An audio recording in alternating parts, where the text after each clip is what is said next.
இன்றே டவுன்லோட் செய்து உங்கள் ஃபேவரட் ஷோக்களை என்ஜாய் பண்ணுங்க.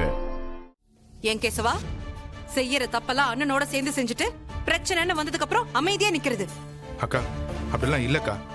அப்பா அம்மா இங்க இருக்கிறத பத்தி எனக்கு ஒன்றும் பிரச்சனை இல்லை. பிரச்சனை இல்லையா? ஏய், நீ இங்க இருக்கணுமா இல்லையான்னு அப்பா தான் முடிவு பண்ணணும். நீ என்னமோ பாவம் பார்த்து விட்டு கொடுக்கற மாதிரி பேசிட்டு இருக்க. துளசி, உங்க அண்ணனும் தம்பியும் பண்ணதுல எனக்கும் கவிதா அக்காவுக்கும் துளியும் விருப்பம் இல்ல.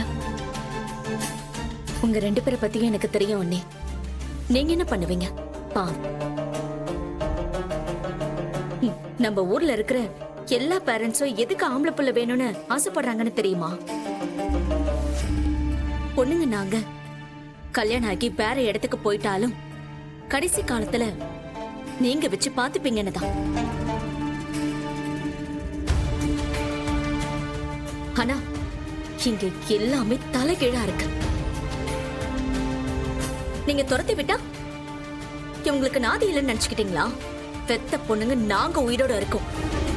அப்பா அம்மாவே வீட்டை விட்டு அடிச்சு துரத்துன உங்களுக்கு இந்த வீட்ல இடம் இல்ல. இப்பவே பெட்டி படுக்கையெல்லாம் தூக்கிக்கிட்டு கிளம்புங்க. துளசி,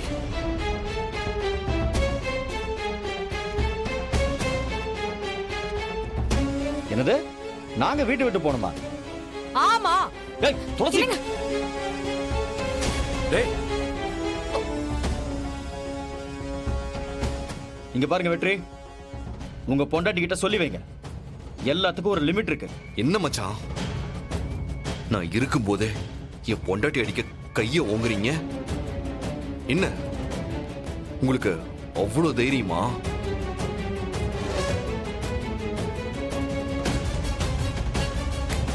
இங்க கை வைங்க பார்க்கலாம்.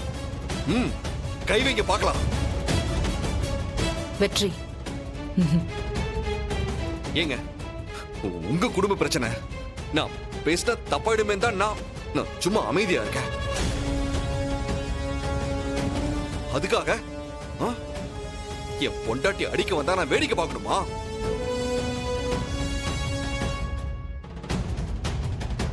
இங்க பாருங்க மச்சான், நான் கை நீட்டினாலும் பதிலுக்கு உங்க தங்கச்சி கை நீட்டினாலும் அது உங்களுக்கு தான் அசிங்கம்.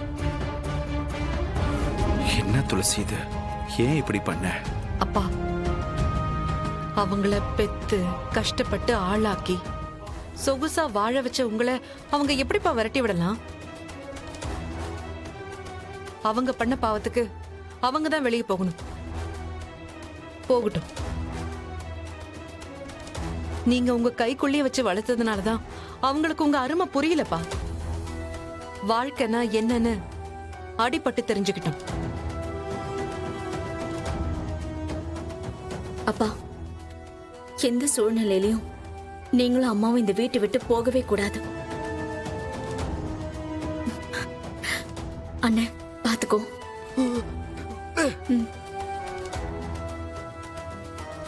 அப்பா, நாங்க கிளம்புறோம்.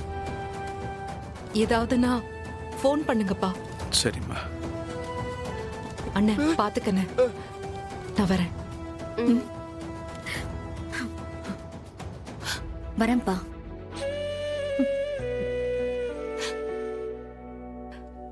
மா அழாத.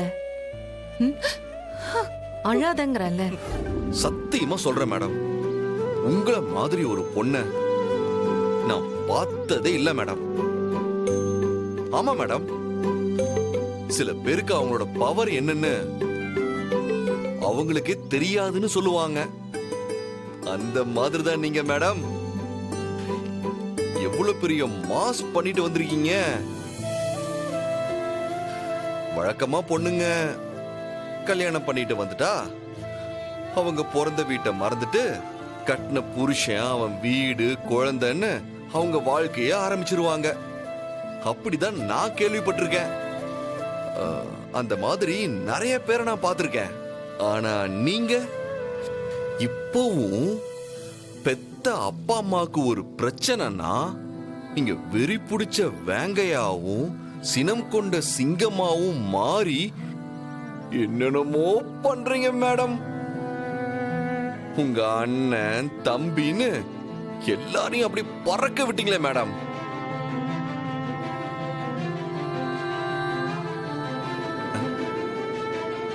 என்ன மேடம் எதுவுமே சொல்லாம வரீங்க?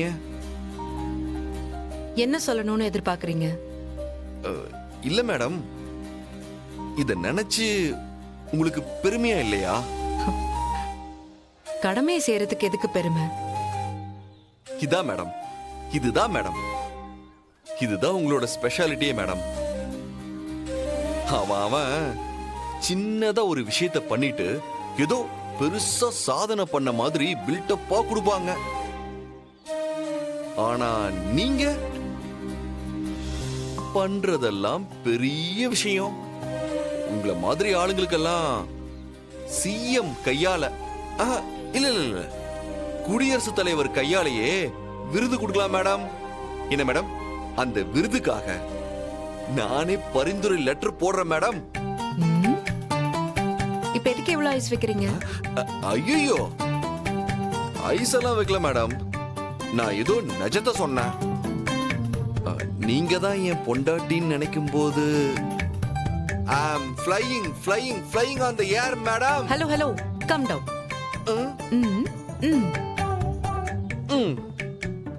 இவ்ளோ பேசுறீங்களே, வண்டிக்கு பெட்ரோல் போட தெரியாதா?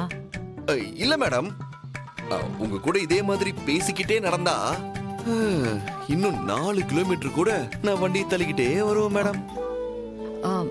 போதும், இந்த பேச்சுக்கு ஒன்றும் குறைச்சல் இல்ல. வண்டி எடுத்துட்டு வாங்க மேடம்.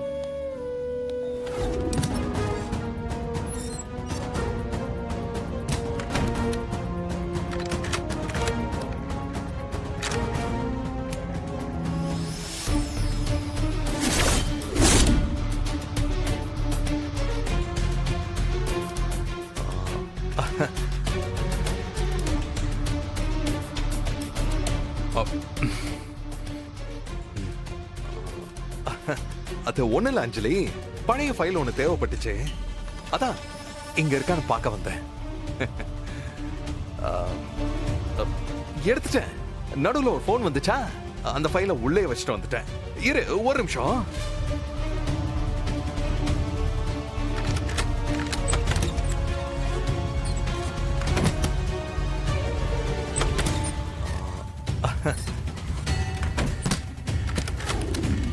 இதோ இந்த ஃபைல் தான். பல வருஷத்துக்கு முன்னாடி உள்ள ஃபைல், ஒரு சில டீடைல்ஸ் எல்லாம் செக் பண்ணணும், அதான்.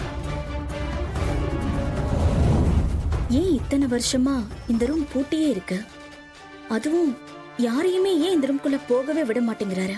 அப்ப இந்த ரூம்குள்ள வேற ஏதாவது சீக்ரெட் இருக்கா?